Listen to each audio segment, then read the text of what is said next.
When I think of the theme of today's service,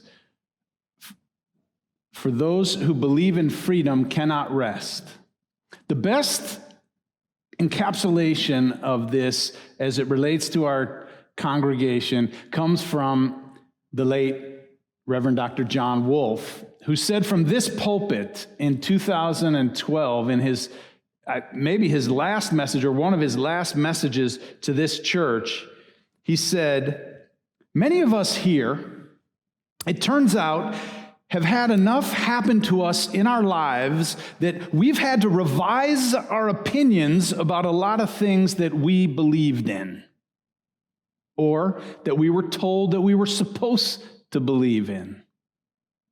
I know plenty of you who have experienced enough to have caused you to ask some very basic questions about the assumptions of the popular faith that you once held as absolute.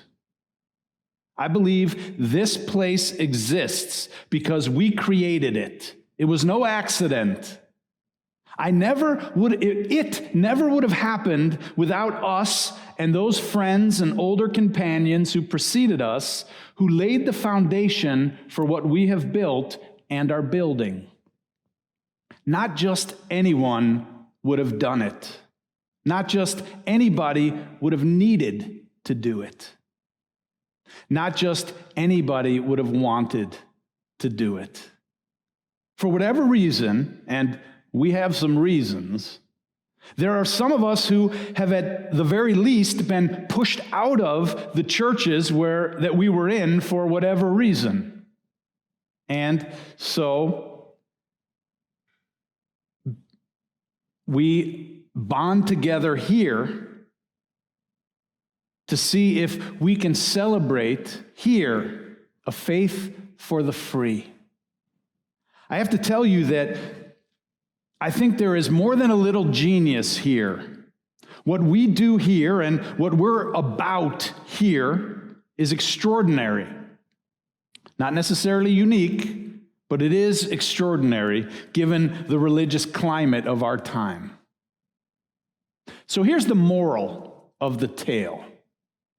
This church is not just going to happen. It did not come out of nowhere, nor is it going to continue by accident, by random selection. We have to put our minds to it and our intention.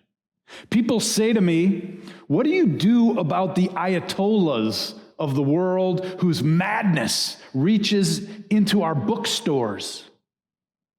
What do we do about the right to life and the white supremacist zealots who threaten our hospitals and our highways and our youth?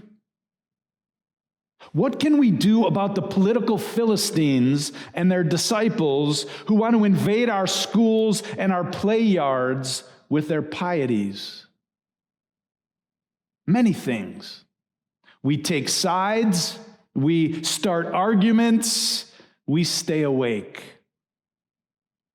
But first and foremost, we make a church like this one, as strong as we can make it.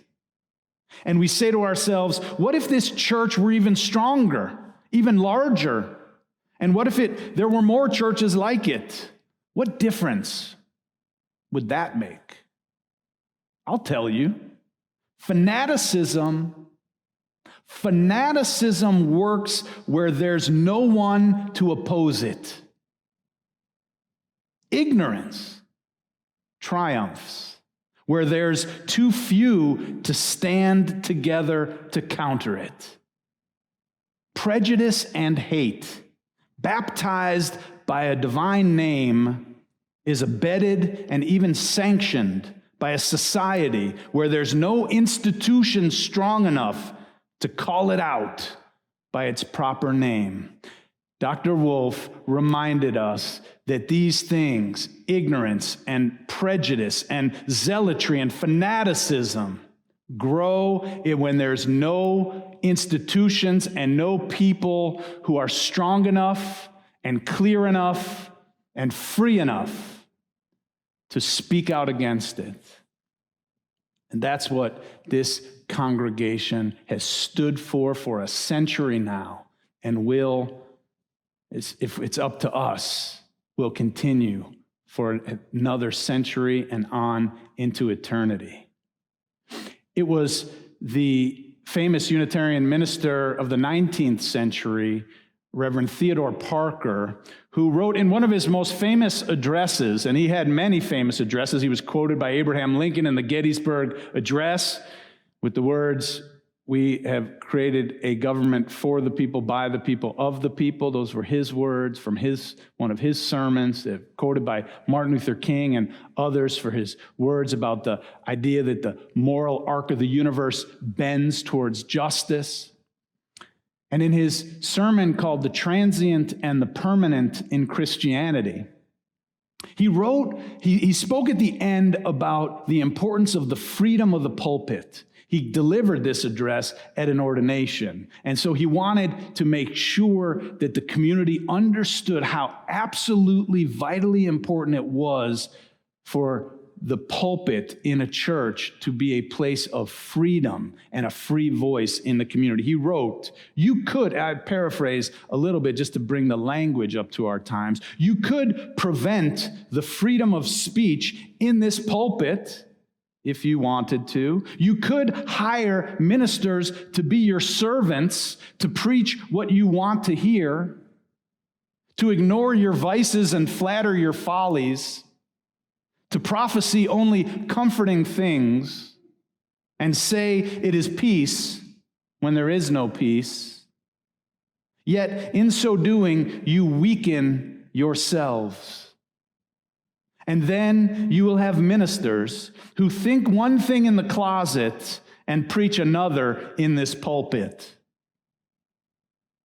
Over that minister's study and over that church's pulpit might be written in bold letters, emptiness.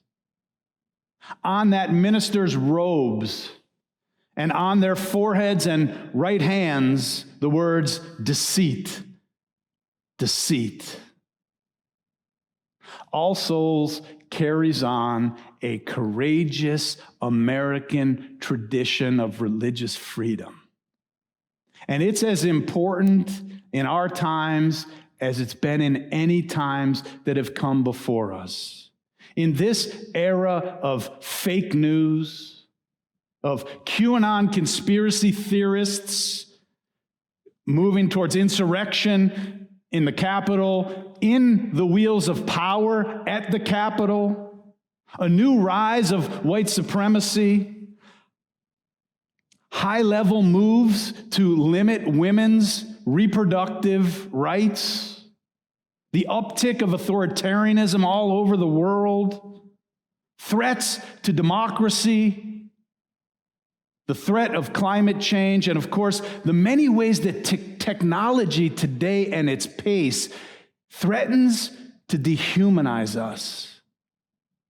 A free church, a free pulpit where the ministers are given the freedom to speak their minds from the depths and the fire of their own conscience and experience, and the people in the pews have that same freedom to accept or not accept what the minister has to say, is an important tradition in our democracy and in our community. The need for religious freedom has never been any more important than it is right now. As Barbara Prose said in her story earlier in this service,